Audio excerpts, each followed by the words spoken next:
السلام عليكم ورحمة الله وبركاته. أعوذ بالله من الشيطان الرجيم. بسم الله الرحمن الرحيم. Ayah number 3 of Surah Shu'ara. Allah Ta'ala says, لَعَلَّكَ بَاخِعٌ نَفْسَكَ أَلَّا يَكُونُوا مُؤْمِنِينَ. In this ayah, Allah Ta'ala is speaking directly to Rasulullah Sallallahu Alaihi Wasallam, and He says to him, it seems as though you are willing to destroy yourself. You're taking yourself to the level of destruction based on the matter that these people may potentially not accept Iman. Now, we know that the prophets of the past all had a level of concern for their Ummah. The likes of Nuh alayhi salam, he was so concerned for his Ummah that he worked day and night for 950 years, as the Quran states.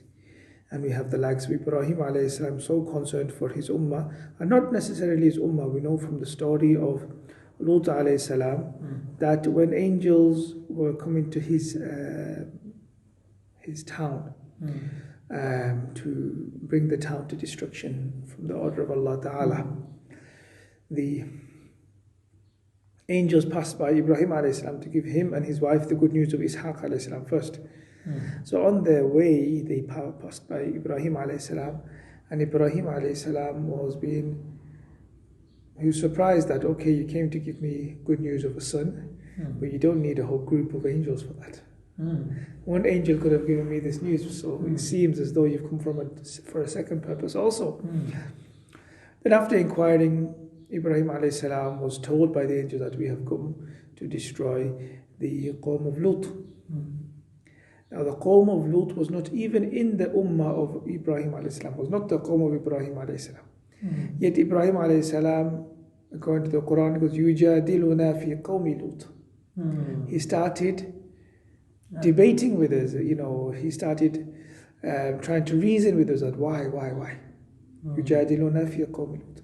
And this was not because these guys were Muslims. They were not Muslims. The Qawm of Lut were immoral human beings of the time. They were doing an action that none of humanity has ever done in the past. Yet Ibrahim alayhi salam, as a prophet, his heart had so much mahabbat and so much affection towards the whole of humanity. Whole of humanity. Even though they did not concern him. He had just been given the good news of a boy. He should be, and this was from his first wife, not the wife of Hajara, from the wife who was actually barren for so many years, 100 plus. Sarah. Yeah. And now that he has got this news, and his wife was also shocked at this news, but as soon as he hears about a certain human community, he begins to plead with the angels, although he knows the angels have been sent by Allah Ta'ala. But he's still trying to reason with them that, look, can we postpone this? Can we overlook this? Can we do something about this? And then the Quran says, Inna Ibrahim la'awwahun halim. That Ibrahim alayhi salam was a person of great emotional attachment and a person of great tolerance. And now of all the prophets, you can imagine if these prophets had that kind of tolerance. The tolerance of Yusuf alayhi salam, how he overlooked all the things that his prophets did. And said, لا تسريب عليكم اليوم يغفر الله لكم وهو أرحم الراحمين. And then, if you can imagine the tolerance of all the prophets, but then compare that tolerance to the tolerance of our Prophet Muhammad sallallahu alaihi wasallam, that Allah Ta'ala had to speak to him on many occasions and say, Ya Rasulullah, relax. Ya Rasulullah, don't be too hard on yourself. Ya Rasulullah, don't put yourself through so much strain. So لَعَلَّكَ بَاخِعٌ نَفْسَكَ. The word باخع has been used in this context twice. Once here in Surah Al-Shu'ara, another time in Surah Al-Kahf. Because Allah Ta'ala is speaking of the concern. But note one thing, Allah Ta'ala did not condemn his concern.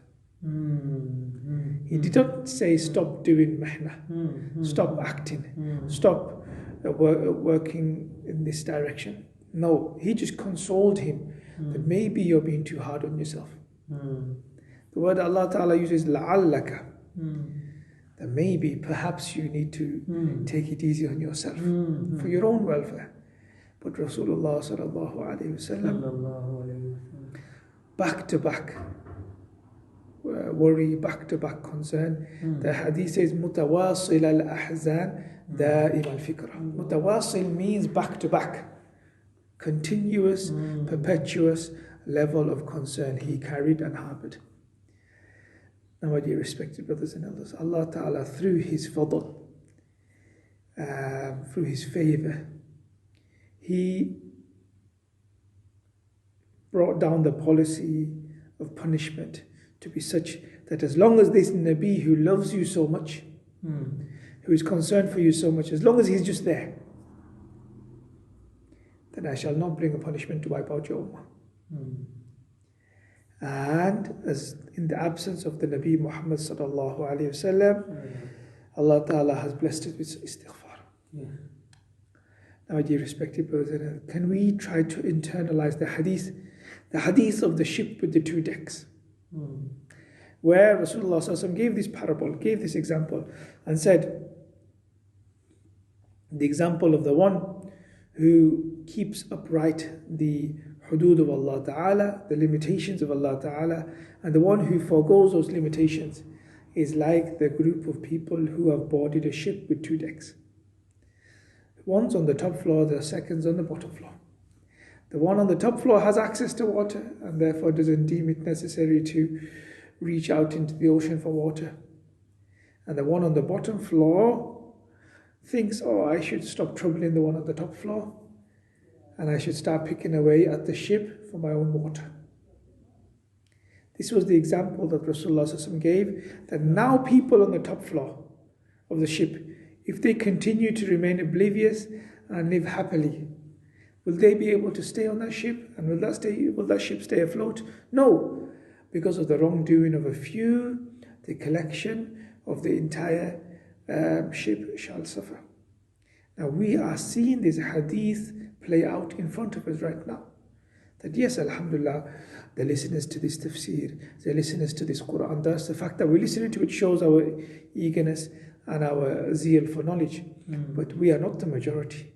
We are not the majority of our ummah, rather we are the minority of our ummah. The minority of the ummah is praying salah, the majority is neglecting salah. The minority of the ummah is observing fast, the majority are neglecting fast. So my dear respected brothers and elders, it's time we come together as an ummah and realize that everything in the world has a physical reason, but everything in the world also has a metaphysical reason. Absolutely. The physical reasoning behind coronavirus and COVID-19 have been highlighted, understood and discussed by the researchers and the experts. But we turn to the Quran to understand the metaphysical reasoning. The metaphysical reasoning, the spiritual reasoning behind this is ظهر الفساد في البر والبحر بما كسبت أيدي الناس ليذيقهم بعض الذي عملوا لعلهم يرجعون. That Allah Ta'ala has willed for some corruption to occur on this earth as a result of some of our evil doings. Look at the mercy of Allah Ta'ala, that the reason why He's making it occur, He highlights at the end, لَعَلَّهُمْ يَرْجِعُونَ. The reason is not to punish. If me and you take heed now, it's to turn to Allah Ta'ala. So the metaphysical reason of all these natural disasters and such a pandemic of this nature is no more than the doings of us Muslims. That have we neglected Allah? Have we forgot Allah? Are we waiting for that day when Allah Ta'ala shall tell us, فَالْيَوْمَ نَنْسَاهُمْ كَمَا نَسِيتُمْ لِقَاءَ يَوْمِكُمْ هَذَا. Today I shall forget and neglect you as you forgot and neglected me. My dear respected brothers and elders, I'd like to finish on this note that our Prophet Muhammad sallallahu alaihi wasallam was so concerned for this ummah that the Quran had to pacify, and the Quran had to console his emotions time and time again. Me and you declared to be his ummah. And me and you sometimes carry his name in our name. Me and you prefix our names with Muhammad, or we name our children and our grandchildren after his name. But how much concern do we harbor for this ummah? Are we just worried about our mothers, fathers, wives and children, even at this point? Or are we including the whole ummah in our dua? My respected brothers and elders, let us collectively do istighfar, make dua for every believing Muslim and every believing Muslimah, and entire humanity. Be like Ibrahim alayhi salam, be like Muhammad sallallahu alaihi wasallam. And remember everybody in our dua, Allahumma aghfir lil mu'minina wal mu'minat. Oh Allah, forgive all the believing men and all the believing women. And also make this dua, Allahumma hdin nasa jami'a. Allahumma hdin nasa jami'a. Allahumma hdin nasa. Oh Allah, guide the entire humanity. Ya Allah, guide the entire humanity.